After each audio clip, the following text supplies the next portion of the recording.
Desde la semana pasada veíamos esta euforia empresarial que exigía más apoyos, más dinero, que si los bonos, que si vaya, exigían todo, que si por qué tenemos nosotros que aumentar el salario mínimo. Y ahora que estamos en semáforo rojo en la Ciudad de México y el Estado de México, otra vez estos empresarios pues están echando lumbre. Para hablar sobre estos temas, le agradezco infinitamente al maestro José Ignacio Martínez, coordinador del laboratorio en análisis de comercio, economía y negocios de la UNAM. Querido profesor, ¿cómo estamos? Buenas noches. Me da gusto saludarte. Muchas gracias por la invitación. No, hombre, para mí es más gusto poder ayudarle, para ayudar a encaminar a aquellos desprotegidos, a aquellos desvariados en el camino de la información y particularmente en este tema que es complicado de entender. Quiero empezar justo, ahora sí que lo último que mencioné, que es las empresas. Empresarios le tienen miedo al semáforo rojo, ya hay muchos que están argumentando que son actividades esenciales, que por qué lo cierran. Uno de los principales argumentos para no llegar al semáforo rojo, para no declararlo, era que se tenían que cerrar nuevamente ciertos comercios y empresas, y hoy los empresarios están pidiendo apoyos nuevamente para que pues puedan seguir el camino. Prácticamente existe ya una presión hacia el gobierno de la Ciudad de México o más hacia el gobierno federal para que dé apoyos particularmente a las empresas porque prevén que va a haber una pérdida de empleos. Estoy leyendo que se perderían 10,000 negocios y a cerca de 48,000 millones de pesos. Perdón. ¿Cómo entendemos esta presión por parte de los empresarios en este tema? Sí, sí, gracias. Mira, aquí hay que poner dos o tres puntos sobre la mesa rápidamente. Estos mismos empresarios que hoy despotrican contra el gobierno de la Ciudad de México, pero no del Estado de México, ¿eh? Esto es también algo importante a decir. Coparmex, el Consejo Coordinador Empresarial, ¿no? Concamín, la ANTAS, critican al gobierno de la Ciudad de México, pero no al priista gobierno del Estado de México, ni tampoco, por supuesto, al gobierno parista del Estado de Querétaro, que también estableció nuevas medidas. Y esto lo destaco porque precisamente hace unas semanas estos mismos empresarios decían que no había que suspender el Buen Fin. A su vez también presionaron en ese momento para que los 15 días que duró el Buen Fin, pues no se suspendieran porque, bueno, ya estábamos en una alerta muy importante en ese entonces, en el sentido, pues, de que estaba subiendo el número de contagiados al nivel nacional. Aquí hay que destacar que este periodo de compras, pues, bajo el nombre de Buen Fin, pues es a nivel nacional, ¿no? Entonces, estos caraduras, pues, por supuesto, ¿no? Tienen un doble sentido. Avalan cuando les va muy bien y critican, pues, cuando tienen ganancias, ¿no? Esto es cuando tienen pérdidas en sus ganancias. Este es un primer punto. ¿Qué es lo que tenemos principalmente en la zona metropolitana del Valle de México? Como sabemos, a partir de hoy, pero se siente desde este sábado, el nuevo semáforo rojo que tenemos en la Ciudad de México y en el Estado de México. ¿Cuál es la importancia de estas dos entidades y por qué es allí donde sí es importante precisar su alcance? La Ciudad de México aporta al PIB 16.1% y el Estado de México, a su vez, aporta el 8.8%. Es decir, estas dos entidades aportan el 24.9% del PIB. Vamos, el 25% del PIB. ¿Qué es el PIB? La riqueza nacional que la sociedad genera en un periodo determinado. Y también aquí, Meme, es muy importante destacar que vamos a tener tres fechas totalmente atípicas y por supuesto que le van a pegar al consumo, ¿no? Y es ahí donde las empresas resienten este golpe, porque es la víspera del 24 y la víspera del 31 de diciembre, así como también la víspera del 6 de enero. Y es allí donde habrá pérdidas muy importantes, tomando en consideración que el país, por su idiosincrasia, tiene 3 o 5 fechas muy relevantes. 14 de mayo, perdona, 14 de febrero, 10 de mayo y por supuesto ya las ya mencionadas, ¿no? 24, 31 de diciembre y 6 de enero. Y esto va a provocar que es el cálculo que hacemos en el Laboratorio de Análisis en Economía, Comercio y Negocios de la UNAM, que son alrededor de 1.500.000 unidades económicas. Sí, y aquí unidades económicas entra desde la estética, sí, hasta la empresa grande, que van a tener una enorme merma en su operación, en su producción, en sus ventas. Y a su vez, tenemos que son 6 millones de personas que directa e indirectamente también van a tener una fuerte reducción en su ingreso, comenzando, por ejemplo, con las meseras, los meseros, que bueno, se estaban preparando, ¿no? Para estos días, a raíz de, bueno, pues del consumo que se da en puntos de venta como restaurantes y demás. Pues ahora no va a ser así. Entonces, es allí donde tenemos esta nueva presión por parte de estos líderes empresariales que no representan a la micro, pequeña y mediana empresa, velan más que nada por los intereses de las empresas grandes, ¿no? Y es en este punto donde sin duda, y aquí sí hay que destacarlo muy fuerte, que el aumento al salario mínimo que estaría entrando en vigor 1 de enero, pues se lo va a comer esta pérdida que vamos a tener a raíz, subrayo, de que estas dos entidades representan el 25% del PIB, pero no solamente son las dos entidades, sino que de manera colateral, sí, le pega a Puebla, Tlaxcala, Morelos, Querétaro, no, Michoacán, entidades que están alrededor de la zona metropolitana del Valle de México, y esperemos que no se sumen en los siguientes días otras 5 entidades que están también en niveles alarmantes de contagios. Es válido pensar que regresamos a ese inicio en donde los empresarios se resistían a implementar estas medidas y que usaban la bandera de la micro, pequeña y mediana empresa para decir, dame apoyos y yo los reparto, o sea, como buscar una forma de presionar al gobierno. ¿Regresamos a ese inicio? Incluso ahora van a estar más frontales por las cuestiones del 6 de junio, ¿no? Creo que por ahí van a ir en ese carril.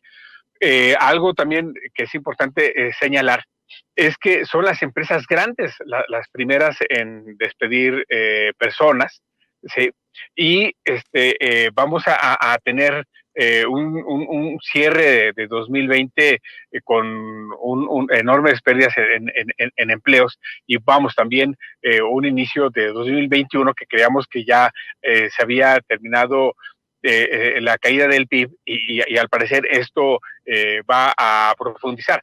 Si a esto le sumamos esta tacañería por parte de los líderes empresariales que no convocan, que no dicen, vamos a ser solidarios, vamos a ver de qué manera apoyamos al personal, y no despedir, son los primeros en despedir.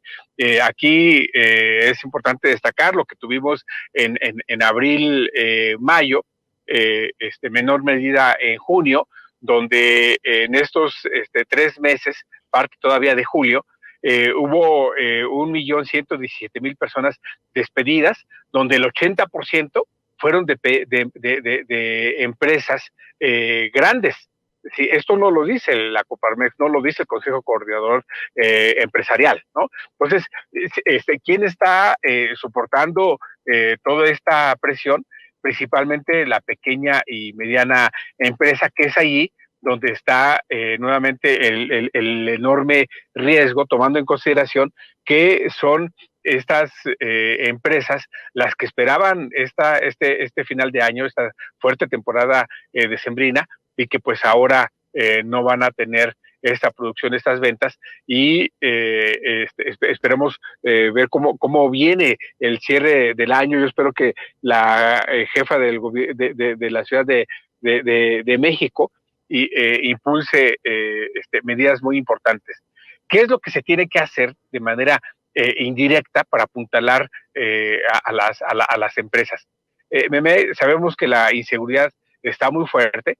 El gobierno de la Ciudad de México, el gobierno federal, sin duda tienen que atacar puntos vulnerables de inseguridad para que las empresas pues puedan también producir sin que paguen derecho de piso, sin que estén expuestas al crimen organizado, tomando en consideración, por ejemplo, que el norte de la Ciudad de México, con relación a Ecatepec, se conecta en el municipio más peligroso del país.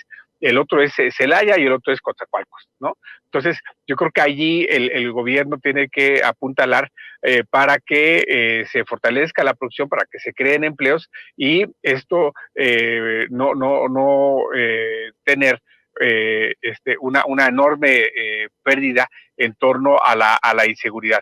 Y ¿dónde podemos impulsar el mercado? Yo aquí hago, Meme, si me lo permites, un fuerte llamado a quienes nos quedamos en la Ciudad de México, a quien está en el Estado de México, que impulsemos el consumo local, que impulsemos el mercado interno. Si vamos a comprar, a adquirir, vayamos a las tiendas de barrio, a las tiendas de abarrote. Si vamos a comprar, no vayamos a las cadenas grandes, vayamos a lo que coloquialmente se conoce como las recauderías, ¿no? Para comprar ahí, para impulsar este mercado. Si vamos a adquirir bienes de regalos, vamos a comprar productos para la cena, sabemos quién de los vecinos, de las vecinas los prepara. Yo creo que también a través de estas medidas de impulso al comercio de barrio, ¿no? También podemos apoyar a quien hoy, pues desafortunadamente, su trabajo se cerró por las circunstancias que ya sabemos. Aquí tengo que hacerte esta pregunta. Yo veo que la Coparmex pregunta, o más bien cuestiona y critica y presiona demasiado al gobierno federal. Incluso esto es de a tiro por viaje, si no es por los salarios mínimos, es por los apoyos a las empresas, es el salario solidario con el que han insistido durante meses, que ya hemos discutido mucho sobre esto, pero ¿por qué no presionan desde sus estructuras municipales a los municipios? Te lo pregunto porque veo que sacan muchos informes sobre cómo anda la Coparmex en cada uno de sus municipios, y yo veo que presionan mucho al gobierno federal. ¿Es de verdad obligatorio que el gobierno federal tenga que destinar estos recursos, o los municipios, los estados pueden hacerse de su propia estructura para compensar quizás esta falta de recursos, esta falta de ingreso que van a tener algunos comercios en vías de que no quiebren?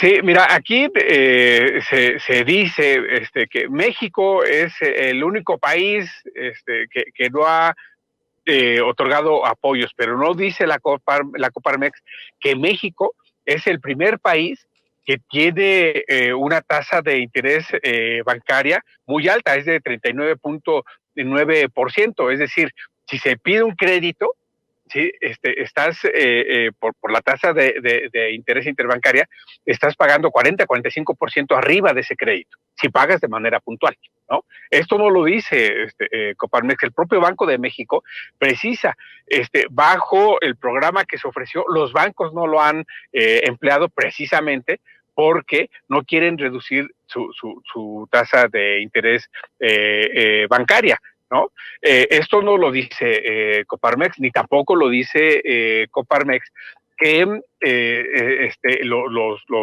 gobiernos, el Estado de México en este caso, si somos precisos con relación a lo que estamos viviendo, ¿no? También apoye, impulse, ¿no? Mucho se ve hacia el gobierno de la Ciudad de México, que está, por supuesto, totalmente vinculado con el gobierno federal. Sabemos la relación que hay en términos políticos entre la jefa de gobierno y el presidente, vamos, es el mismo partido, y la doctora Sheinbaum, vamos, una académica con mucho liderazgo social, ¿no? Esto es ahí lo que vemos, y precisamente esto, subrayo, encaminado al 6 de junio, ¿no? Aquí vamos a ver una enorme presión en los próximos días para que la ciudadanía vea que no se le está apoyando, ¿no? Que no se le otorgan recursos, pero tampoco dice la Coparmex, el Consejo Coordinador Empresarial, ¿no? De que es momento de apoyar lo que el gobierno está otorgando en cuanto al aumento del salario mínimo, por ejemplo, ¿sí? No dice la Coparmex que la inflación está por abajo del umbral establecido, abajo de 4%, ¿no? Es decir, todo es negativo para ellos, en tanto no se apoye. Lo que Coparmex quisiera es que el gobierno nuevamente condonara los impuestos. ¿A quién? A Walmart, a Modelo, a Cemex, a ICA, ¿no? A Grupo Carso, a Grupo de Ricardo Salinas, ¿no? Es allí lo que ellos quisieran, pero tampoco dice nada con relación a los programas sociales que el gobierno de la ciudad o que el gobierno federal está impulsando a estos otros grupos vulnerables. Ahí particularmente solo quiero precisar esto, leo del comunicado de la Coparmex que mandan la semana pasada, en donde hablan y se quejan del salario mínimo, de este incremento. Dicen, Coparmex fue el principal promotor de los dos últimos aumentos del 13 y 17% en términos reales respectivamente. Un aumento de la magnitud del 17% real no ocurría desde la década de los años 70. Leo esto y es como si dieran a entender que o se desaparecieron los últimos años o no tuvieron injerencia los últimos años a la hora de hacer el incremento del salario mínimo, o ellos estaban a favor de que no se incrementara y ahora están en contra por la situación adversa, o simplemente estoy entendiendo mensajes completamente distorsionados de esta mafia de la Coparmex, que por supuesto no son todos los empresarios, pero este discurso de la Coparmex, hasta donde alcanzamos a entender y a ver por sus propios mensajes, están solamente golpeando. Yo no sé qué tanto tú te acuerdas de la Coparmex impulsando incrementos al salario mínimo reales y sustanciales en administraciones pasadas, pero ahora quieren adjudicarse que los incrementos realizados por esa administración fueron por su principal promoción. Ellos, bueno, prácticamente les tenemos que dar las gracias, así quieren que lo entendamos, y hoy están molestos por este incremento y quieren que el gobierno asuma. Lo último que leí es eso, que el gobierno debería de asumir ese incremento salarial porque ellos no pueden. ¿Hasta dónde queda la responsabilidad del gobierno a la hora de incrementar el salario mínimo? Debemos de pensar el empresario y beneficiarlo y esperar a que él haga lo que se le ocurra con el empleado, o cómo podemos explicarle a la gente para que no vaya y se crea estas soberanas líneas discursivas de ciertos empresarios afiliados a la Coparmex. Sí, mira, lo que quisiera la Coparmex es que regresáramos a esos tiempos donde había un grandioso aumento al salario mínimo abajo de la inflación, es decir, de 3%. ¿Sí? Es decir, un aumento de 4 pesos. Eso es lo que ellos quisieran. ¿Sí? Pues no, eso ya se acabó. Ellos lo que quisieran es que nuevamente el gobierno les condonara los 400,000 millones de pesos que Peña Nieto y Calderón realizaron. Ellos quisieran que fueran nuevamente los sindicatos blancos ahí vinculados al patrón sin la lucha sindical, ¿no? Eso es lo que ellos quieren. Sí, y pues no, eso se acabó, ¿no? Ya estamos en una nueva realidad, ya tenemos otro gobierno, ¿sí? Que pasaron, estamos hablando de 83 años, ¿sí? Para que llegara un nuevo gobierno con una política laboral social.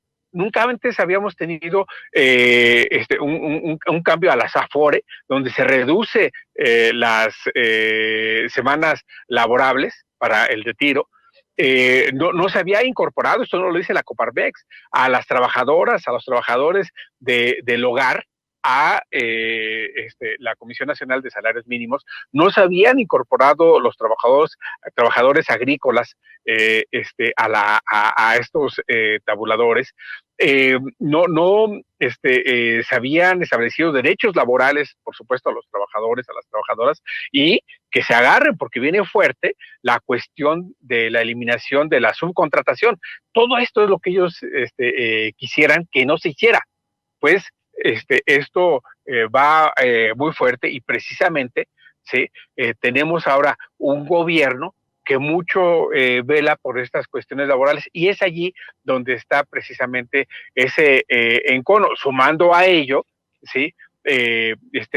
Tenemos que ahora las grandes empresas pues tienen que pagar formalmente sus impuestos, porque mucho dice el de la Coparmex, el de Consejo Coordinador Empresarial, el gobierno avala la economía informal, no elimina la economía informal, cuando ellos son los que fiscalmente están en la economía informal a raíz de que no pagan impuestos, ¿no? Entonces, es en este aspecto donde la Coparmex principalmente no está de acuerdo a este aumento del 15%, que realmente son 18.48 pesos constantes y sonantes. Ahora, no son esos 18.48 pesos en sí, sino que son ya en términos reales, sin descontando la inflación, estamos hablando de 11 pesos.